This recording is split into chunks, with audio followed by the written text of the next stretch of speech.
Group 1 పై ఇవాళ మరోసారి హైకోర్టులో విచారణ జరగనుంది. గ్రూప్ 1 మెయిన్స్ లో అక్రమాలు జరిగాయని పిటిషన్లు దాఖలు కాగా హైకోర్టు విచారణ చేపడుతుంది. పిటిషనర్ల అభ్యంతరాలపై Telangana public service commission counter దాఖలు చేసింది. హైకోర్టులో టీజీపీఎస్సీ వాదనలు వినిపించనుంది.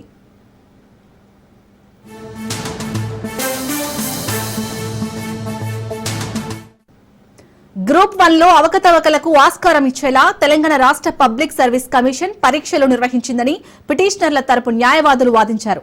అనుకున్న వారు ఎంపికయ్యేలా నిబంధనలకు విరుద్ధంగా చర్యలు తీసుకుంటుందన్నారు.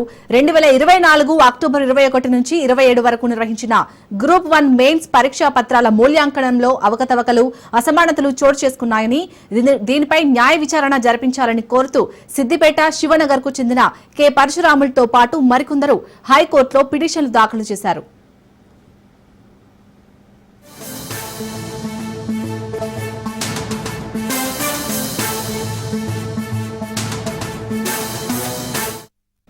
ఈ పిటిషన్లపై జస్టిస్ నామవరపు రాజేశ్వరరావు విచారణ కొనసాగించారు. పిటిషనర్ల తరపున సీనియర్ న్యాయవాది సురేందర్, సీనియర్ న్యాయవాది రచనారెడ్డి వాదించారు. ప్రిలిమ్స్ కు, మెయిన్స్ కు వేర్వేరు హాల్ టికెట్లను జారీ చేయడం ఇదే తొలిసారని, టీజీపీఎస్సీ చరిత్రలో ఇది ఎప్పటికీ మాయని మచ్చగా మిగిలిపోతుందన్నారు. ఎంపిక చేసిన వారు సెలెక్ట్ అయ్యేలా చూసే చర్యలు ఇక్కడి నుంచే షురూ అయ్యాయన్నారు. అనంతరం ప్రతివాదుల తరపు సీనియర్ న్యాయవాది నిరంజన్ రెడ్డి ఇవాళ వాదనలు వినిపించనున్నారు.